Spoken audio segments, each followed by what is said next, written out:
Okay, so welcome to part 2 of Lightworkers 101. I apologize about switching devices here. My other device quit out on me. So here we go. We're going to pick back where we left off. If you are just now coming in, part 1, I'm going to have up on YouTube. I'll have this one up too. So it'll be Lightworkers 101 part 1 and Lightworkers 101 part 2. All right. So does anybody have any questions or comments before I get back into the PowerPoint presentation here? Let me get it set up.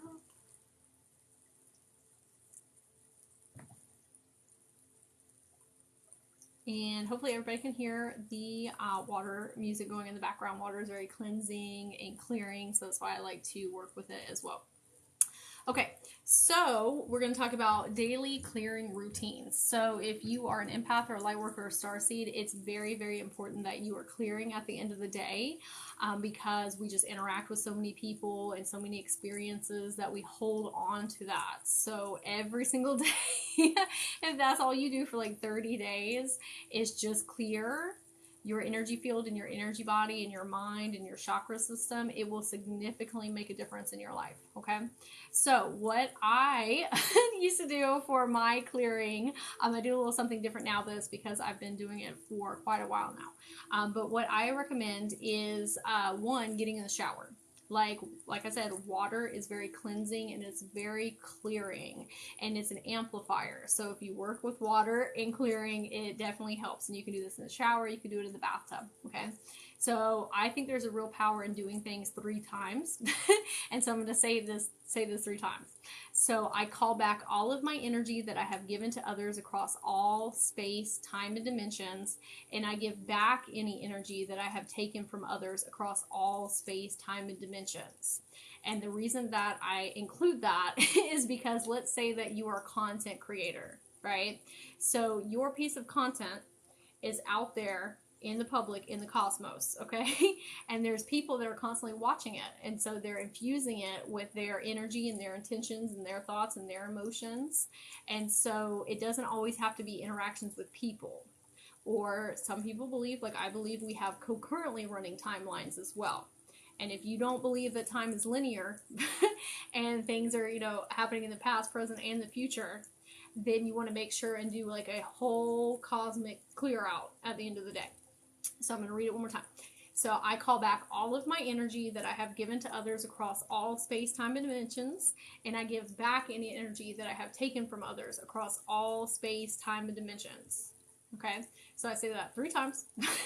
And then afterwards, I say I call back all of my energy from anyone who is using it without my permission or without my consent for my highest and greatest good. So this is great if you are having people that are purposely sending you ill intent, right? Like the evil eye type of thing. Or if they are like ruminating over like a situation that occurred with you or like the social media thing, like that's a great way to clear out any ill intent from anyone.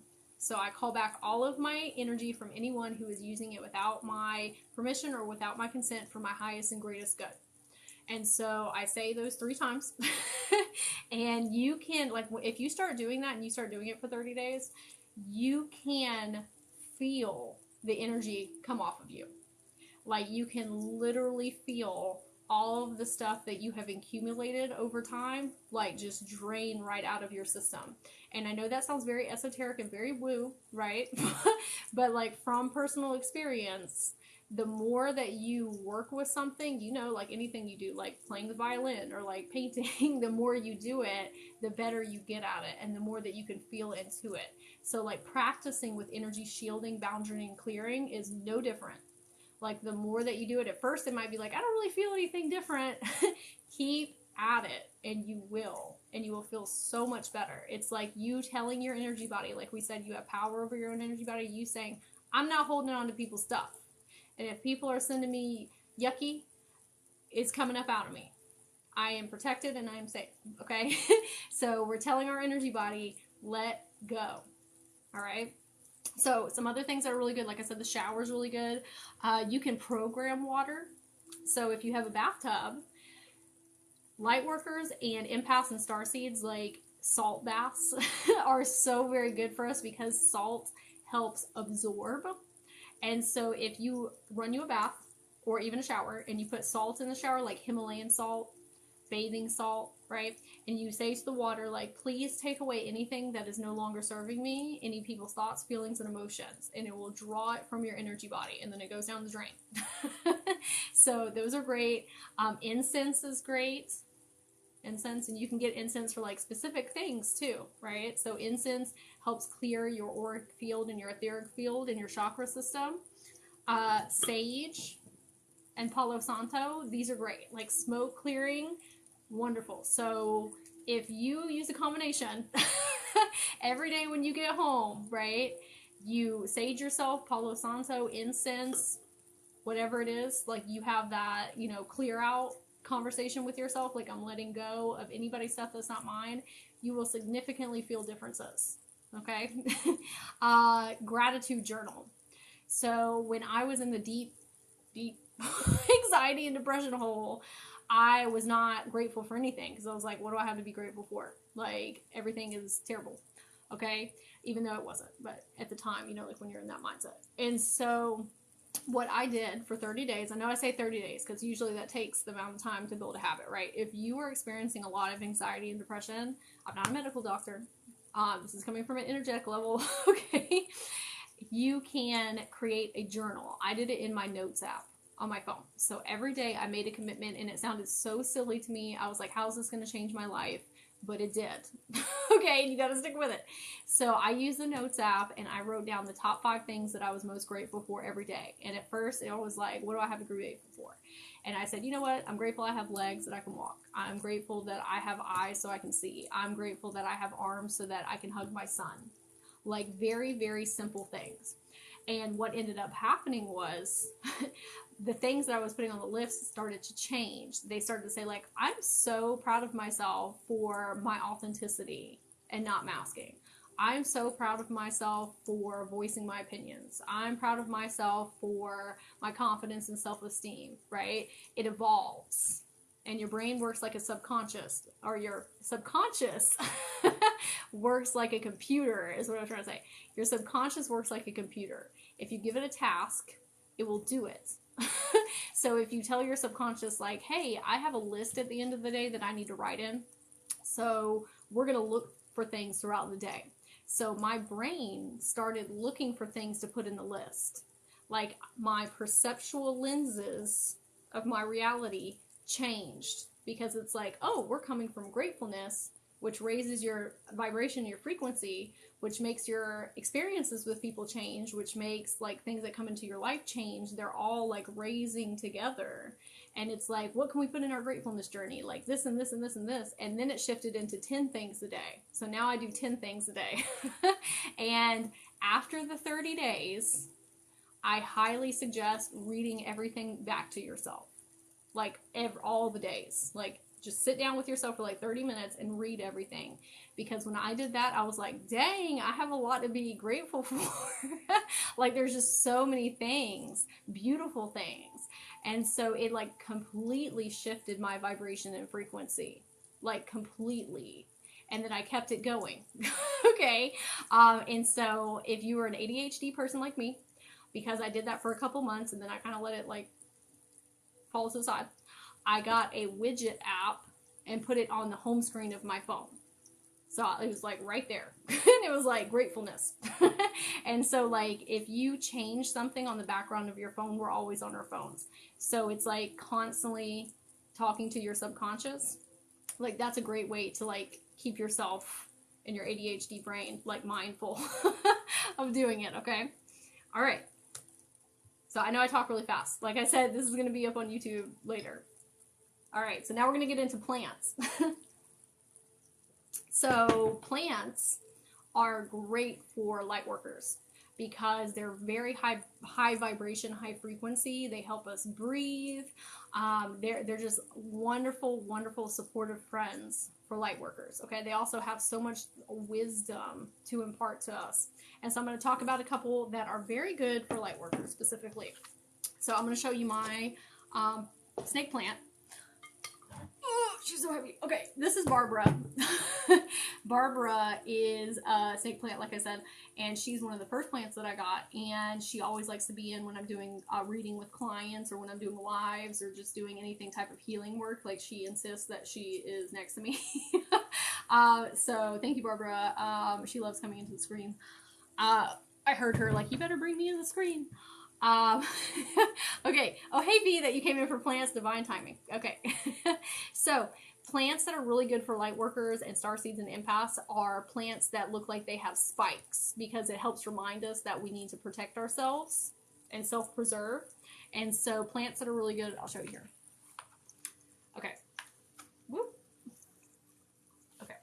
I know my light thing isn't there, but cactus and succulents are really good.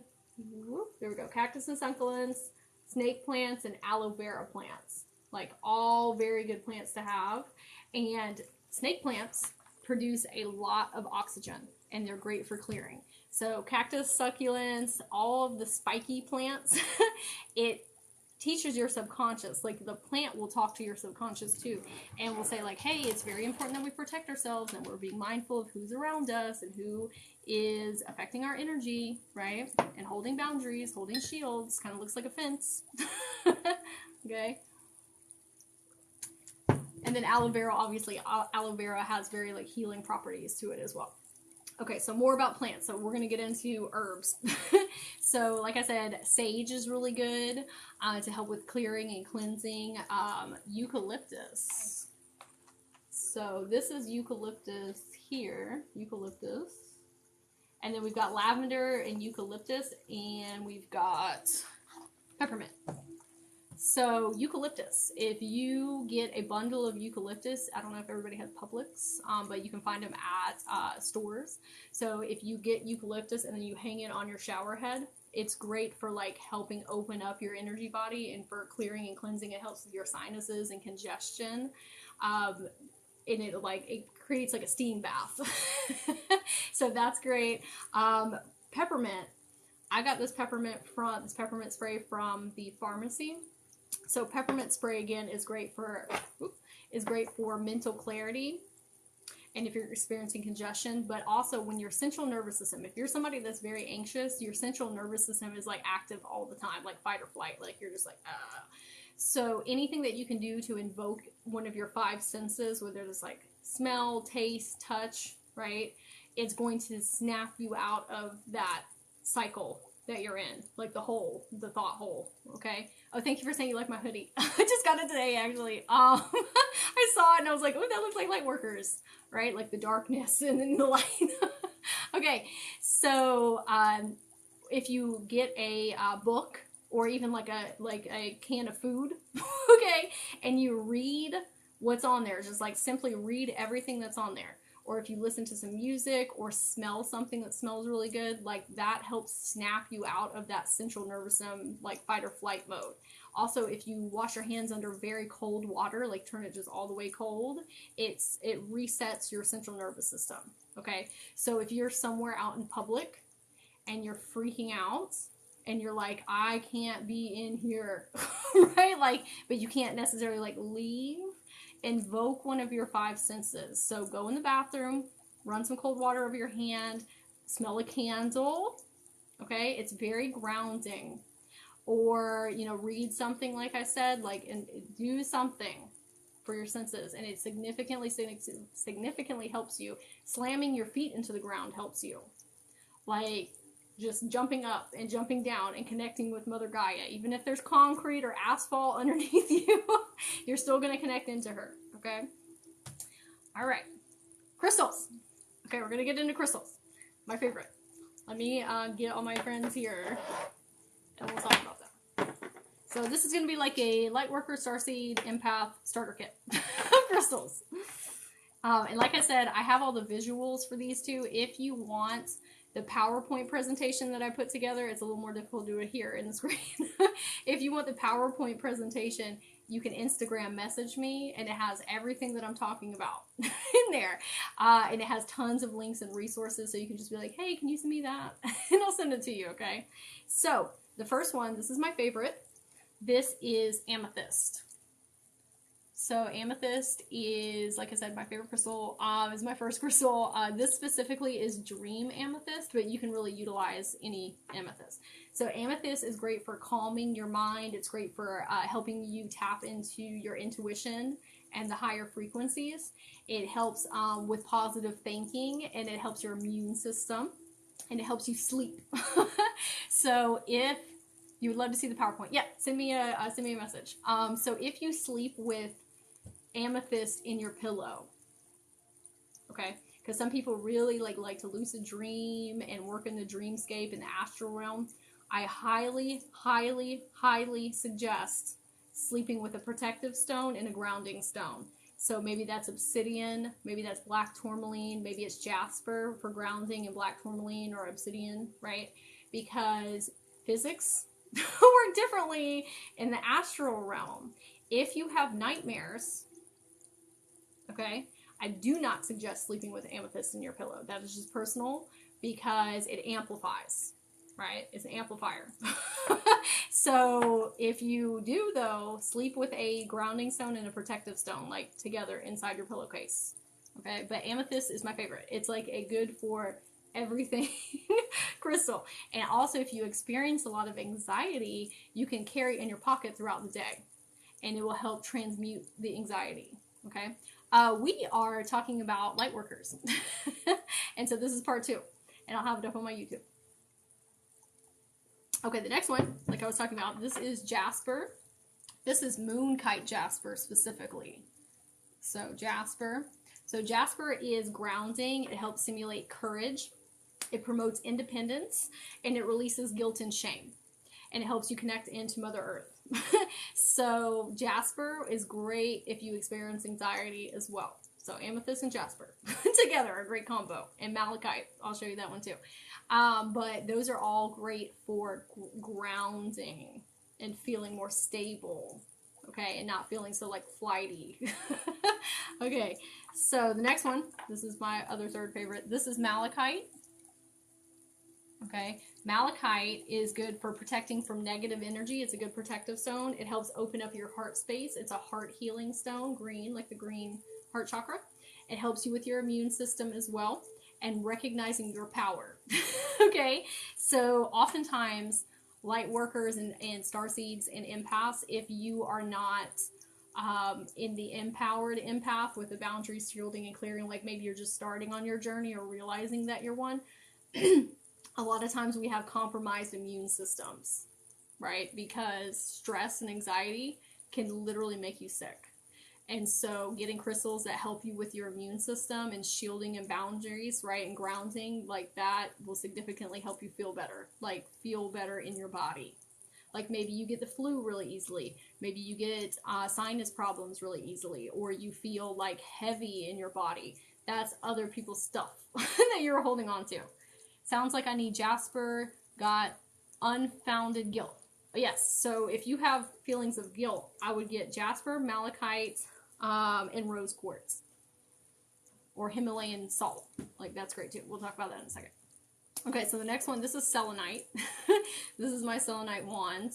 So selenite is super high vibration frequency crystal. Like, this is one of the crystals that you don't really have to charge as much as the other ones.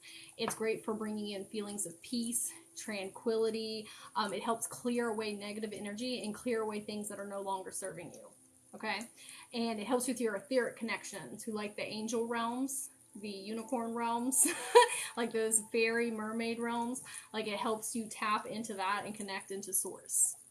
Also, my selenite broke. Is that okay? Okay, if your crystal breaks or you lose it, that is a sign that something has been taken from you that you no longer need.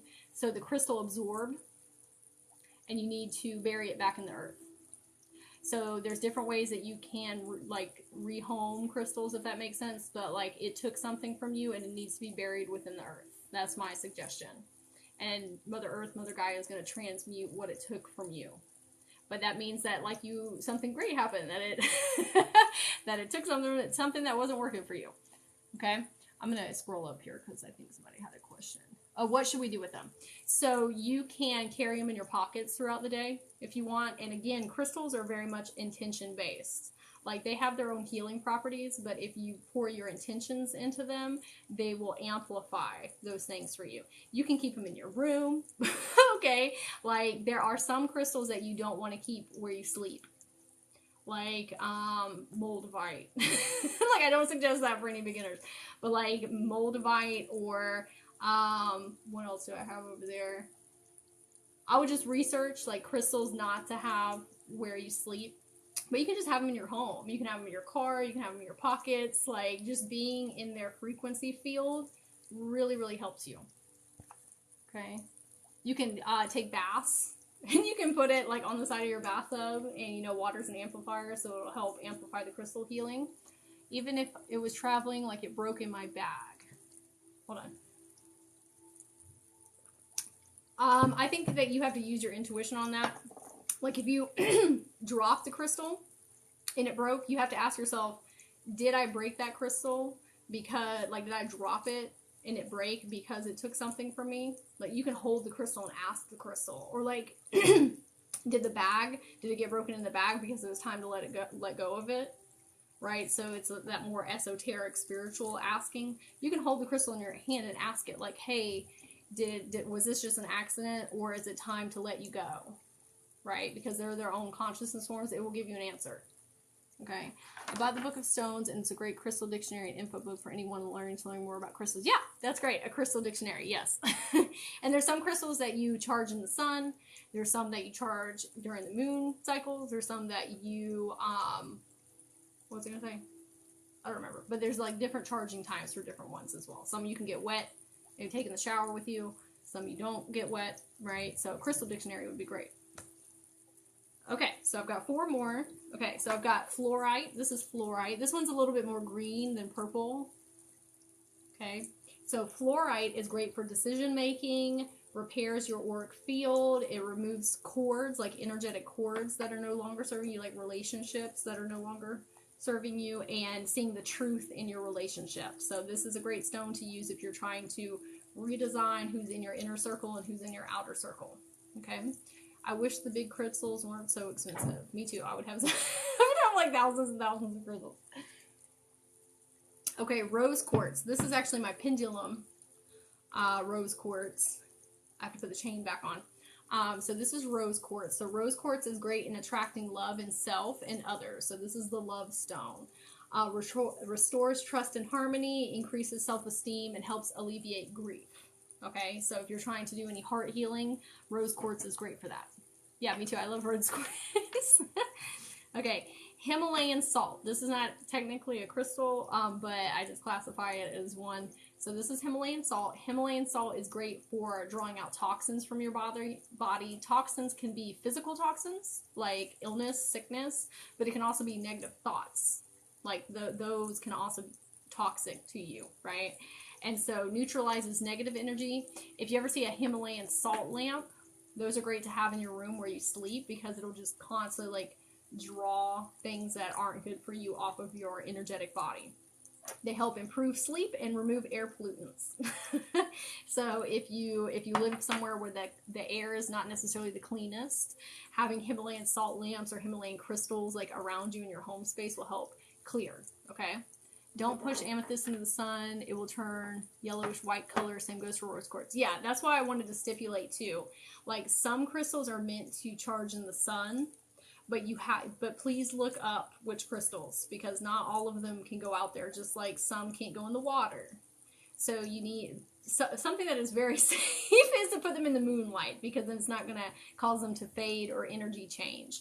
And then you can get into the specifics of like what's better with the new moon and releasing, and what's better for the full moon and bringing in, receiving.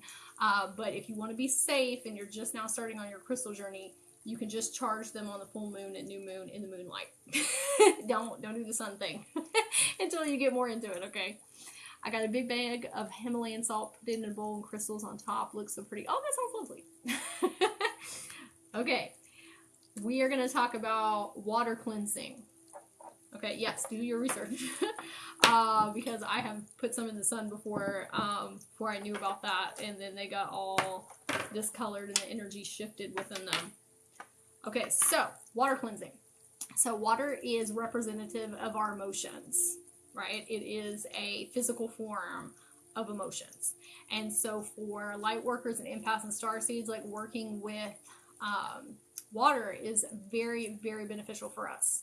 And so you can program the water. You can ask water to work with you and do certain things, either clearing out or bringing in. So that's why I say like baths and showers, like utilize that like a spiritual practice for yourself. Okay, you can take a shower and say, I am cleansing and clearing away anybody's stuff that is not mine, okay, or is no longer serving me. So detoxing, intentional baths, hydration. Okay, so I'm always working on this, but drinking more water, because we are so hyper in tune with our emotions as light workers and starseeds that we have to transmute our own and other people's, especially if you are a healer, like you do that for a profession, right? You really need to be drinking a massive amount of water, because it'll help process all of that stuff through your body, like out. And so you can even ask your water, you can speak intentions into the water and say, can you please help me clear away anything that's not mine, or help me process my own emotions. Okay, I'm gonna say that. I'm gonna drink some more. If you are a clear vessel, you drink a lot of soda, and I'm not saying don't drink soda, I drink soda too, okay? But if your main thing is you're drinking Dr. Pepper 24/7, you become very like dense vibrationally, okay? It's like sludgy. Like you have to drink water to clear out, because if you want to receive psychic downloads, galactic etheric downloads, you have to have a clear channel in order to receive. And so water helps clear away things that are like that sludgy, right? And like I said, not saying don't drink soda. Just you have to balance, right? Life is about balance. You got to balance out. Okay. We talked about cold water reset.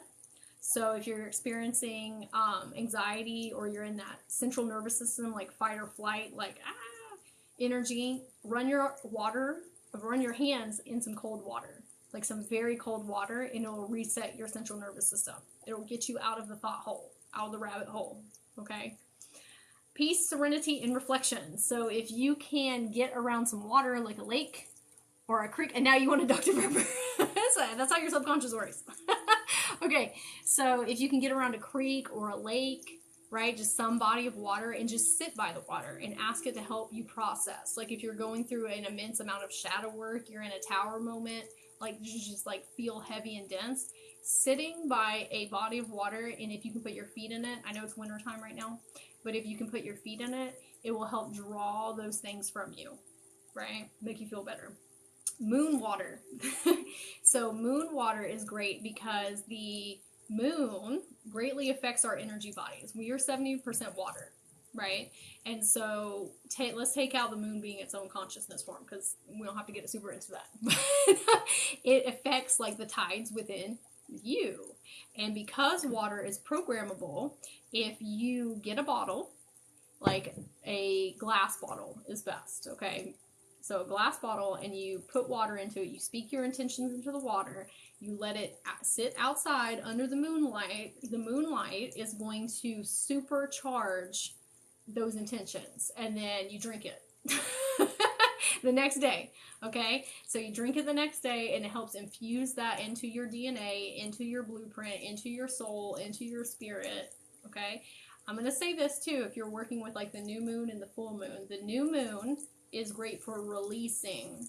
The full moon is great for bringing in, like manifesting, bringing things into your reality, into your paradigm, okay? So if you mix them up, that's fine. Like it's better to do it than don't, right? But I just wanted to say that in case anybody's starting to work with moon cycles.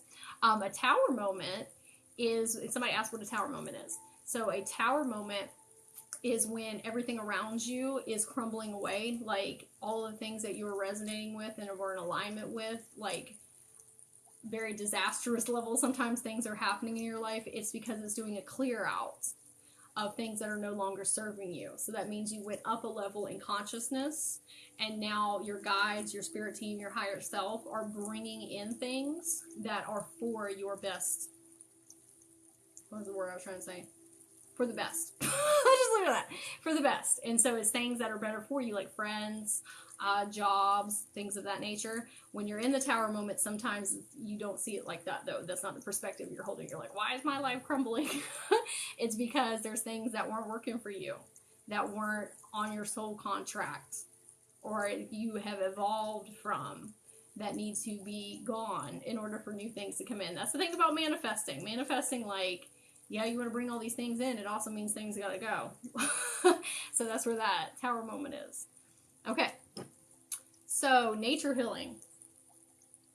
So nature is very vitally important. Oh, it's 222 on my phone. Right place, right time. Okay. So nature healing is very important for lightworkers and empaths and starseeds, because we are connected in with other people. We're connected into the globe. We're connected into Mother Gaia. We're connected into like trees, plants, and animals, like much deeper than people that don't resonate with being a light worker or an empath, if that makes sense, because nature is a frequency form. Like we talked about earlier, like how astrology is a frequency and the Akashic records are a frequency and tarot is a frequency. Like nature is a frequency as well. And so it's very healing. Like plants, animals, and trees are so high vibrationally and frequency wise, okay? And they had so much wisdom and guidance to share with us. If you start pointing your intention and your attention at trying to consciously connect with these beings, they will become part of your spirit team and your spirit guides, and they will help you heal. It becomes like this beautiful healing, energetic, equal energy exchange cycle, right? That's when you hear the word tree hugger. It's because those people have figured out that you can talk to the trees and they help root you down into Mother Earth, into Mother Gaia, and that they have love for you and they want to support you and they want to give you downloads. Like those people have realized that they are conscious beings that they can talk to just like friends. And so if you work with the earth like that, the earth will work back with you and it will help you heal. We are the earth and the earth is us. Like it is one and the same. A lot of times we like to, or not we, but like people see like us as separate things. We are the same. And just because these beings don't have the same linguistic capabilities as us does not make them any less than. Right? Maybe even more, because they have, like, they can talk to each other without having to use linguistics. So, in saying that, grounding is so very important. We have electrical currents running through our bodies, and so sometimes when that energy gets really spazzy inside of us, and we start feeling like floaty or detached or disassociated, what you can do is go outside and put your bare feet on the earth and ask to ground into Mother Gaia and Mother Earth. Jumping up and down on the earth helps ground you in that electrical charge. And it also takes ions from you that are making you feel that way, and it recharges you with the ones that make you feel more stable and secure. Okay? It helps remind you that you are part of the earth. But even if you only do it for like a minute a day, it significantly helps. Like I try and take my shoes off anytime that I can when I'm outside and walk around. And I know not everybody has like a safe space to do that. And this is not something you have to do. There are other things you can do, like the salt baths or the clearing, the boundaries, the shielding. Like it's just an additional thing you can do. Okay. Working with trees and plants. Like I said, like I have plants. And when I started talking to them like they're their own consciousness forms, they started talking back to me. And that was a beautiful practice, because now I can go outside in nature and I can hear the plants and the animals and trees and tap into that frequency. But I had to start with my own plants in my home. So I definitely suggest that. I used to hug trees when I was younger. I'll do that again. Yes. Okay. So if you are kind of like more advanced in working with your chakras and with Mother Gaia, and you feel like you're not grounded, like grounding through your root chakra is not enough, I highly suggest grounding through your Earth Star chakra and doing research about your Earth Star chakra, because it's 12 inches below our feet and it grounds into the heart of Mother Gaia. Way different grounding. Much deeper grounding. I like I've been working with mine like so much more, and it has really helped with my grounding, because I'm a bit of a spazzy, etherical, like up in the ethers a lot type of person. So I need extra grounding. So Earth Star chakra. Okay. And you can, if you are tapping into your spiritual and psychic gifts, you can only go up as high and receive like those type of downloads as deeply as you're grounded in, because we are human beings. Like, we're spiritual beings, etheric beings, energy beings having a human body experience. So if you really want to open up these upper 3 chakras, you have to ground really far in. And I'll just say that. We don't have to get like super into chakra class. If anybody is interested in learning about chakras, like especially the chakras that are outside of the 7 main chakras, like our Earth Star, our High Heart, Causal, Soul Star, Stellar, I have a video on my YouTube channel, and it's 4 elements invocation meditation and 12 chakra system Reiki, and I explain all of them. So if you want more information, like I said, it's on my YouTube. Okay. I knew it. I could always feel the ground vibrating under my feet. That's your Earth Star chakra. Like, if you're feeling things underneath the earth, that's your Earth Star chakra picking up on those frequencies. Your root chakra really just grounds you to like the topical part of the earth, if that makes sense. I won't go like super far into that. Okay. Yeah, it is much different from the other chakras. Like, much different. Okay, I won't get stuck on that. We'll go next. Okay, so now we're going to talk about spirit animals. So this is one of my favorite passions. I love talking about spirit animals. So we have totem animals, and then we have power spirit animals. So totem animals are the ones that rock with us through life. They're the ones that we soul contracted with. They're the ones who we like embody a lot of their characteristics. Like, maybe you're a very like fiery, like go-getter, right? Maybe you have like a lot of like lion energy. Maybe you're like a very peaceful, like peaceful, tranquil being, and you embody like a lot of the koala spirit. Okay. Power animals. We're going to talk about power animals. Power animals are ones that we can call on and that we can invoke when we're going through certain challenges, or trying to learn certain lessons, or going through specific growth periods. They're ones that we can call in to be on our team for that specific time period. Okay, so these power spirit animals are going to be in reference to being a starseed, like an empath or a light worker. Okay, I'm gonna hold them up in the screen so I hope everybody can see. Okay, so first we have a porcupine up here up top. Okay, so porcupines and armadillo down here at the bottom. Porcupine and armadillo. So if you need help with protection, you want to call on the porcupine spirit, because porcupines have spikes, right? Like quills. And so that can help you learn how to hold better boundaries with people. So if you're having an interaction with someone and you feel like your energy is being like taken, or you feel like you're being shifted, you can call on the porcupine spirit to come in and help you. Okay, the armadillo, he has a shield around his soft inner parts. And so if you feel like you need stronger shields, you can call on the armadillo spirit to come and help you harden your shields. Okay, so if you're wanting to bring in love, love for self, love for others, more compassion, more care, right, you can call on the bear spirit that we have here.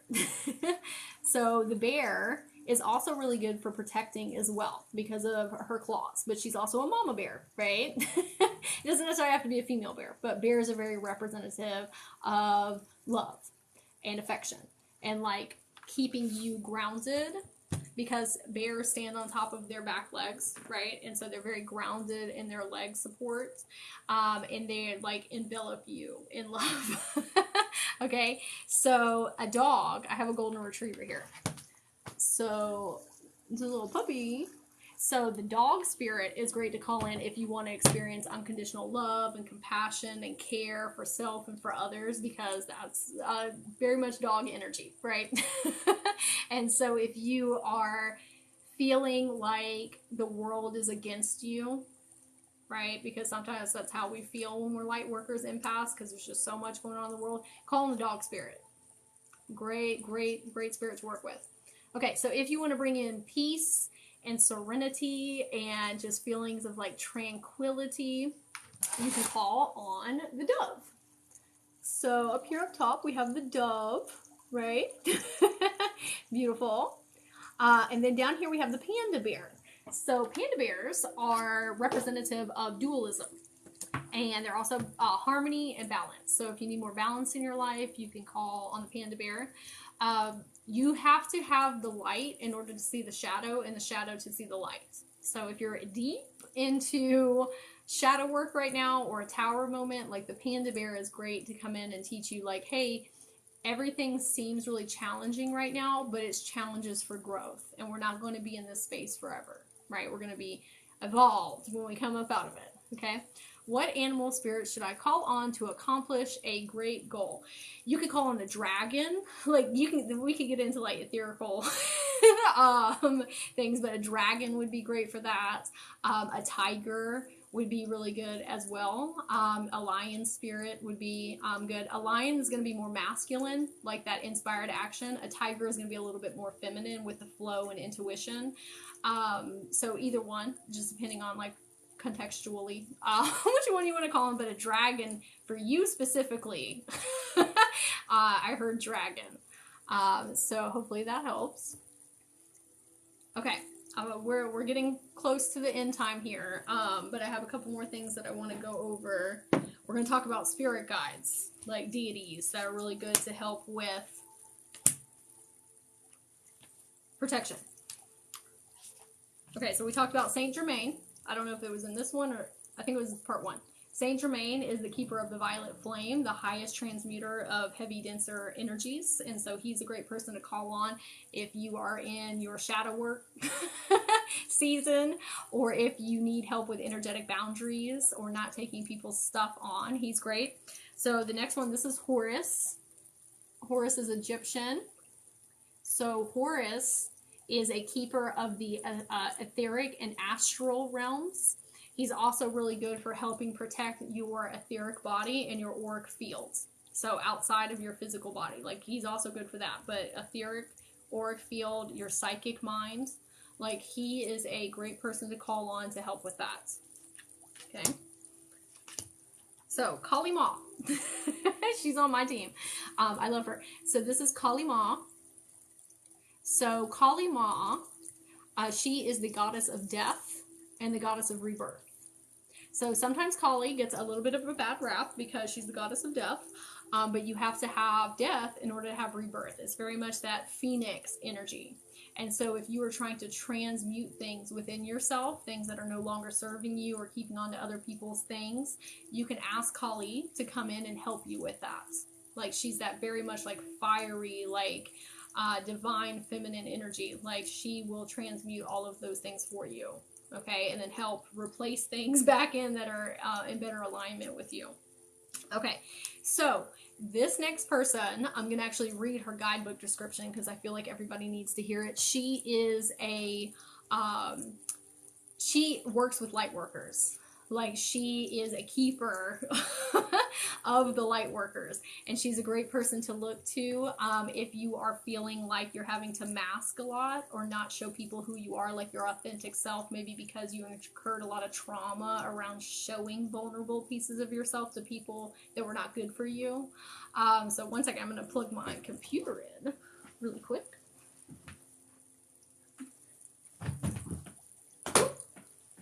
One moment.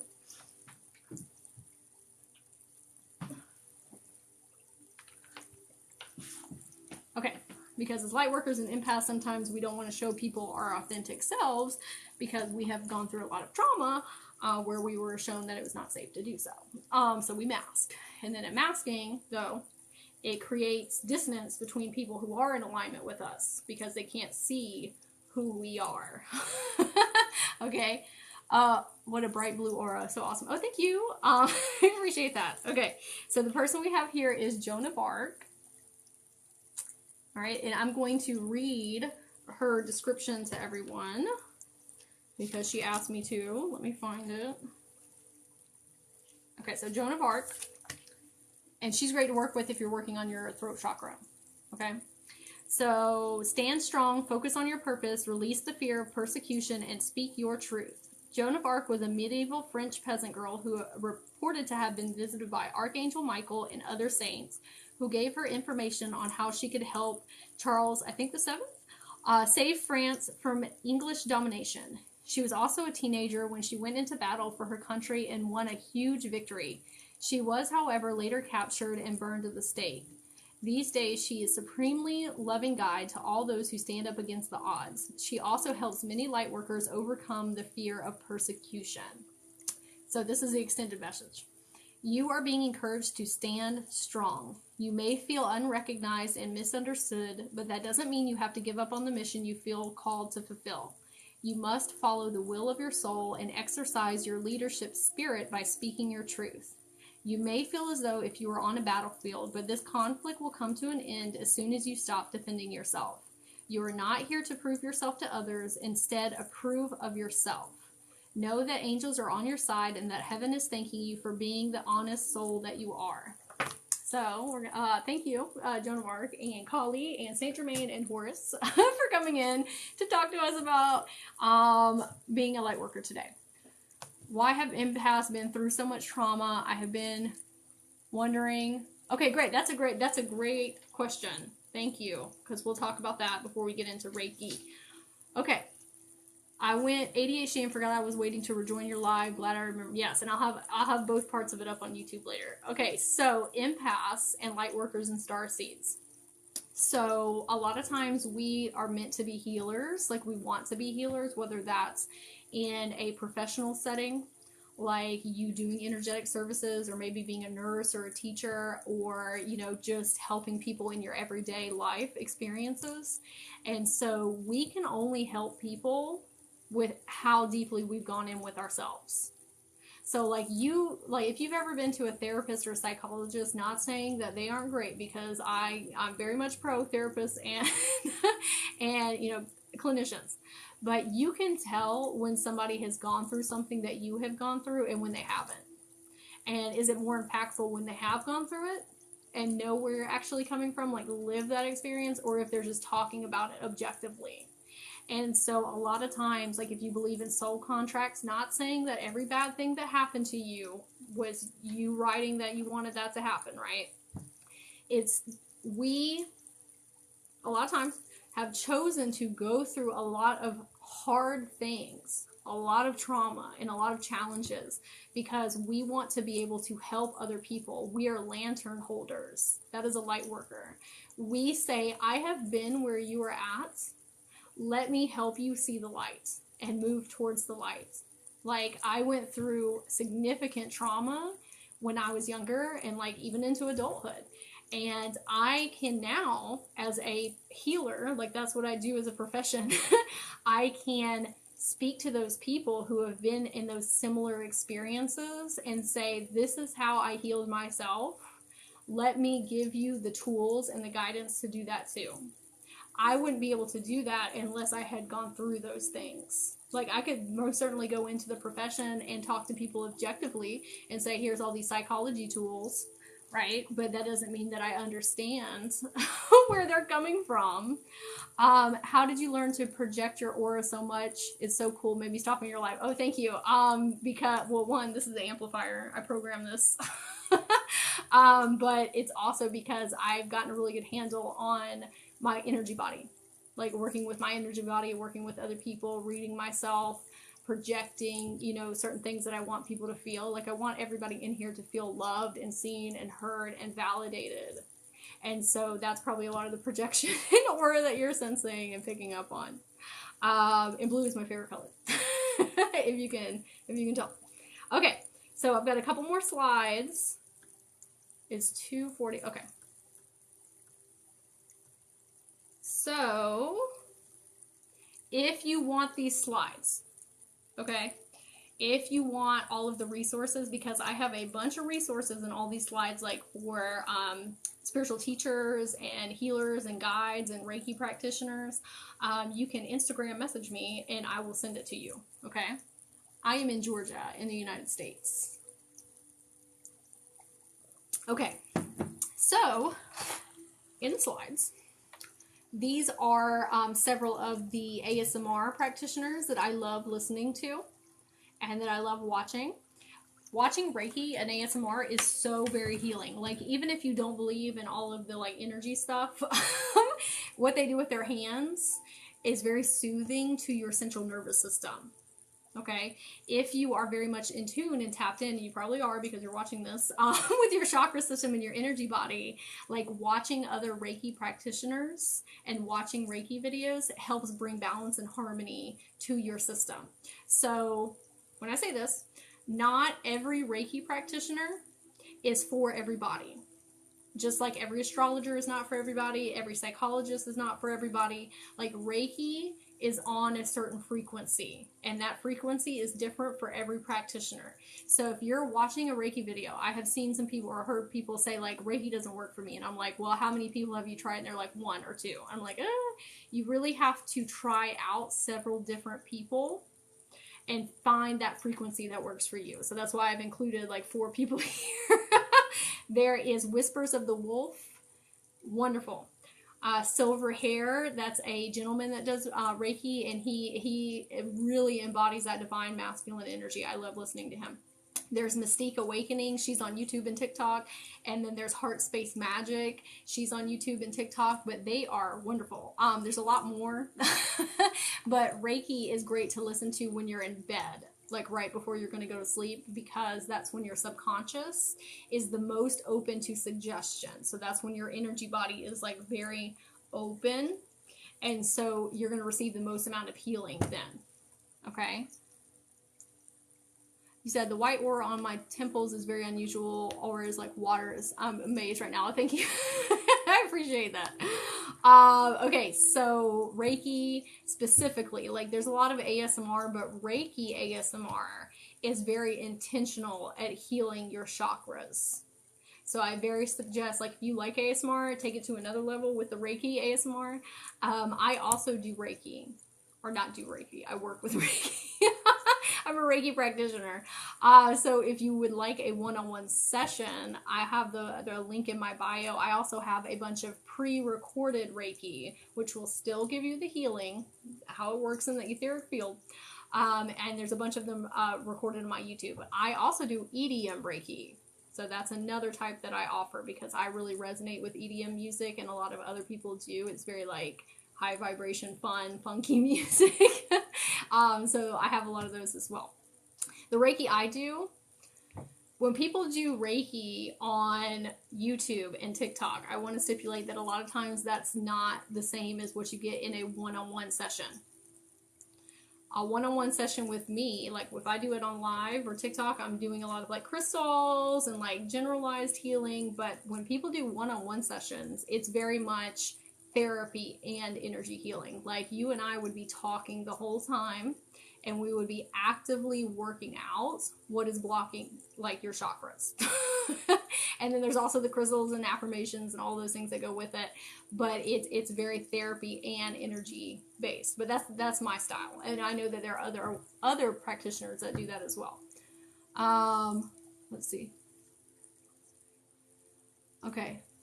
Are you a medium as well? I don't really delve into mediumship. That's just not one of my gifts right now. Maybe that'll open up later. I do soul retrievals and read people's soul contracts and get into people's Akashic records and point you towards like your preferable timeline and work with the chakra system. So I'll have sometimes people that have passed on the other side, like if they're very bent on like I need to talk to this person, sometimes they'll come through. But I don't claim to be a medium. I can talk to past versions of you, or future versions, or past life versions of you, but I don't really tap into other people's energy that have like passed on, if that makes sense. Okay. All right. So I think I'm going to be on here for about 15 more minutes just to give everybody like a time. So subconscious and affirmations. I went to school for psychology. I love psychology. What is soul retrieval? Because this has come up in past life stuff for my daughter and I. Soul retrieval, I'll just talk about that really quick. So our past versions get, and this kind of goes into subconscious right here anyway, so perfect segue. So our past versions, so that's us at like age 2, 8, 16, 35, anything that it could be you yesterday, when they experience trauma and like heavy, dense like memories and just like heavy stuff, sometimes we have to disassociate and bypass our emotions to survive, like just to get to the next day. But when that happens, that version gets caught in an energetic timestamp. Like they are reliving that situation over and over and over again. So it's like pent up, stuck up energy in your Akashic record, in your soul contract, in your body. And so when they push forward behavioral patterns and triggers. So if you are having a conversation with someone and you're like, why did I talk that way? Why did I act that way? It's because it's them back there that never processed, and they're taking over your consciousness. Like you're so conscious, but they're pushing forward behavioral patterns and triggers and making you act a certain way because they're like, oh, we've seen this before. We know how to act. We know what to do. We're going to take over and like come from that space. And so I'll give you an example. So let's say that 12-year-old you heard money is the root of all evil. Okay. Logic, adult you knows that's not true. Like, you know that you're like not going to a bad place because you want to be prosperous and abundant. 12-year-old you is saying, no, I'm going to make you afraid of success because success means that we are going to be a bad person. And so you have to go back in and like higher self counsel that version of you to release that self-limiting beliefs or beliefs, right? But that works with like trauma. Trauma is relative. Trauma does not have to be quote unquote what you would think a big major event could be, because it's relative. So I'll give you an example. So a child comes to a parent and says, look at my artwork. And the parent says, I don't have time for that. Or, oh, that's great, but you need to change this, and this. That seems very simple, right? Like that it wouldn't be a trauma, okay? What that child hears into its subconscious and receives is, I'm not worthy of other people's time. I'm not worthy of unconditional love. My creativity is not good enough. And then that projects into our present day reality, and now we think we're not creative. Or people don't really care about us at the level that we want them to. Like, that is an energetic timestamp. Okay, so I went off on a little tangent there, but it's okay because we're talking about subconscious. So subconscious and affirmations. Like I said, when you are in bed at night, your subconscious is the most open to perception. Suggestion, not perception, suggestion. And when we're younger, that's when all of our programming comes in. So thoughts about love, thoughts about money, thoughts about what have you, right? That's also societal programming when that comes in, or parental programming, ancestral programming.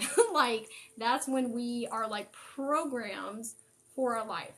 And so in order to change who we are in the present now, you have to get into your subconscious and change it on that deep cellular level.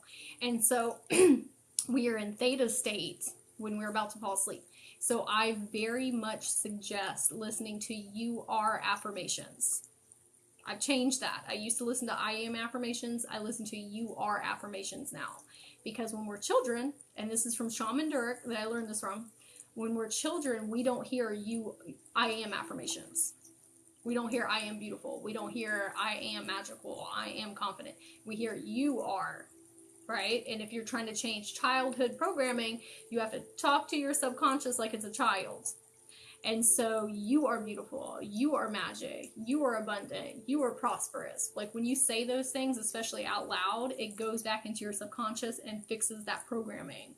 And so listening to affirmations at bedtime, listening to binaural beats, listening to Reiki right before you fall asleep, it's so much work you can do in the astral realm, like, to help you in the physical here realm.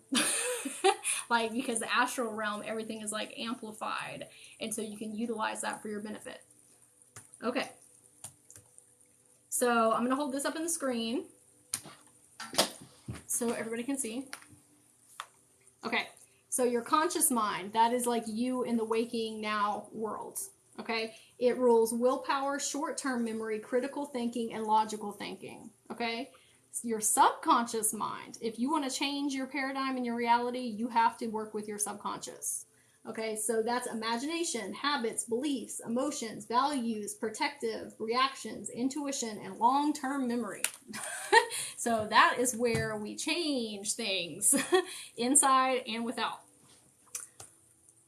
All right, so bedtime affirmations, binaural beats. I don't listen to binaural beats because it doesn't sync well with my brain, but a lot of people can't listen to affirmations. Like, they can't listen to like words being spoken. It's very distracting.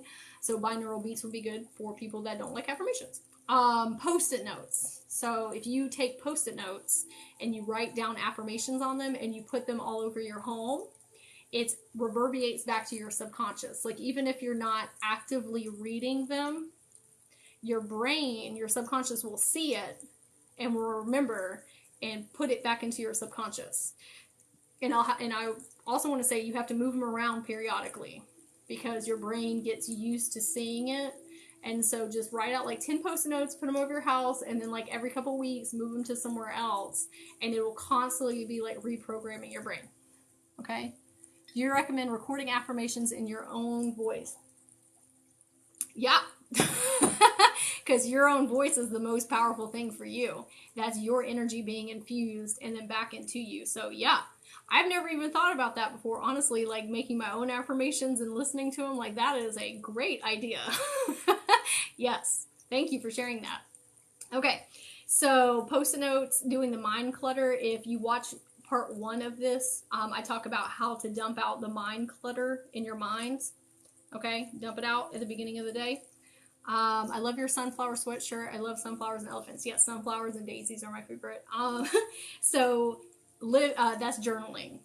And I talked about that in part 1. Your living space. If you have a very cluttered, disorganized living space, it is telling your subconscious to bring more things like that to you. Because your external home space is a representation of your internal state. So when my house starts to get real chaotic with like just stuff everywhere, like laundry on the bed, dishes in the sink, like all of those things, and I know sometimes when you're in an anxiety, in a depression hole, sometimes it's a little more difficult to get started. If you can do something for 5 minutes and get forward progress, forward movement, even for 5 minutes, it starts you get in that forward movement, and you can get up and get the thing done. And then we're like, well, I'm already in it. I'm already started. Let me keep going. Okay. So it's very important that you you try and keep a very clean space around you, because things hold on to energy. So if you have a lot of like chaotic mess around you, it's holding on to chaotic mess energy, and then it's reverberating back into your energy body and your subconscious. Okay. Mirror work. Mirror work is, do I recommend QHHT? If you want to send me an Instagram message about that on the side, because I don't want to talk about that real in depth because that's kind of like advanced. And I don't want everybody to gravitate towards that if they're not ready. If that makes sense. Oh, 5 minutes. Thank you for letting me know. Thank you. My voice is kind of going out now. Okay. So mirror work. So talking to yourself in the mirror is the best way to get directly into your subconscious. And I know that's a little difficult for some people, especially if you are battling with like self-love and confidence and self-esteem. But if you really want to fast track you getting into your subconscious, talking to yourself in the mirror is like talking directly to your subconscious. And so if you're saying you are affirmations into the mirror, you are directly talking to it. Okay. Universal algorithm. If you're a Lightworker, Starseed, Empath, it's very important what you are consuming, like managing that. Because if you are consuming things that are reiterating to be in that anxious, depressed, lack mindset, the universe will bring you more of that. Like what you consume internally is what you experience externally. So if you're listening to violent music and music that is disempowering, you will receive more of that in your life. If you're watching a lot of drama, like drama shows, I have to be mindful of that too, because it will bring you more drama into your life. Like the universe, like I said, works like its own algorithm, like TikTok and Instagram. What you like more of, it brings you more of, right? So positivity. When I first started on my journey, was watching a lot of content around anxiety and depression because it was very validating. It was like, oh, all these people are experiencing this. It's not just me. And that's healthy to a point. If you're constantly consuming anxiety and depression content and like lack mentality to be validated, you will be validated, like in your external.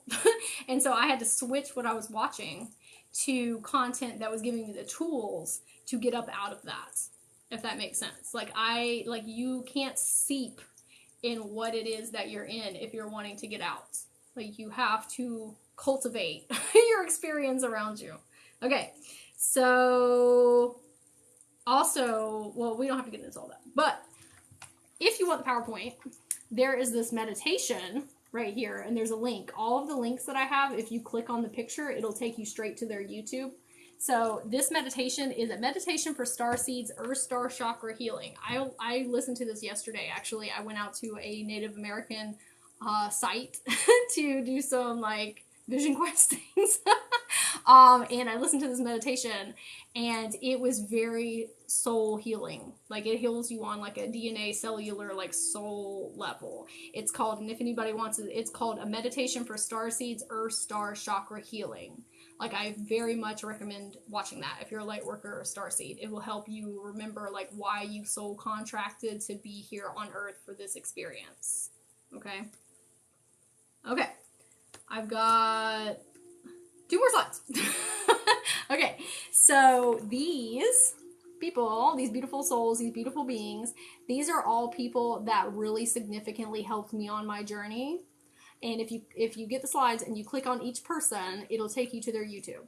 And so we've got like, hold on. We've got Victor Odo, Aaron Dowdy, Lori Ladd, Christina Lopes. We've got Matt Kahn, Joe Dispenza, Bruce Lipton, and Tom Bailu. Okay, so those are all people that when I was starting and didn't know like where to get to on my journey, I would watch hundreds and hundreds, if not thousands of hours of their content. It's all about lightworkers, starseeds, empaths, working with your subconscious, psychology, like reprogramming your energy body, boundary shielding clear, like all of these things. These are beautiful, beautiful people, beings to help you. My YouTube is Soul Harmony Healing. So if you want to follow me on Instagram, if you want to follow me on TikTok, if you want to follow me on YouTube, it's all under Soul Harmony Healing. Okay, so that was going to be my next slide. So this is all my information. Like I said, I do Akashic Records, Reiki, soul retrievals. I read chakras. Like I do life coaching. I do a lot of different energy healing modalities. So if you're interested in connecting, there's a link in my bio, and it'll take you to my website, and it'll show all the different things that I offer. My friend Ray and I, Good Day with Ray, everybody should go check her out on TikTok and Instagram, Good Day with Ray. We are starting a spiritual school together. And so we are going to be helping people who are just now stepping onto their spiritual awakening journey and need some guidance and clarity and want to talk to us like one-on-one and have like a collective hub of people who can validate your experience and that you can learn and grow and experience magic with. We will be starting that very soon. And if you're interested, there is a link in my bio and you can subscribe, and we're about to start sending out updates on everything. And if you have learned something from here and you really enjoyed it, there's also a Cash App, Venmo, and PayPal in my bio if you would like to send a donation, and allows me to keep being able to do these for people. And if you would like a one-on-one session, there is a link in my bio. I have a YouTube and an Instagram, like I said, Soul Harmony Healing. I am just very passionate about helping starseeds and empaths and lightworkers feel empowered and seen, heard, and validated, and saying like, hey, it doesn't have to be this feelings of a curse. It can be a blessing. So I appreciate everybody that came to join in. This is part 2. And so I'll have part 1 and part 2 up on my YouTube channel for replay, and I should have those up later this evening. So I hope everybody enjoyed. Thank you for coming to this healing space so we can learn and grow together. And I hope everybody has a wonderful day. I am going to be holding on for just a second to see if anybody has any questions or anything before I hop off.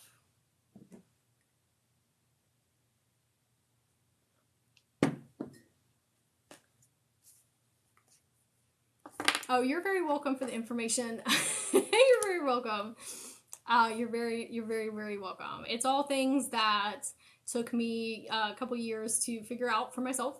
And a lot of the spiritual teachers that I was talking about, they were giving away information for free because, you know, sometimes you don't always have the financial wherewithal to hire a personal coach or a mentor or a guide.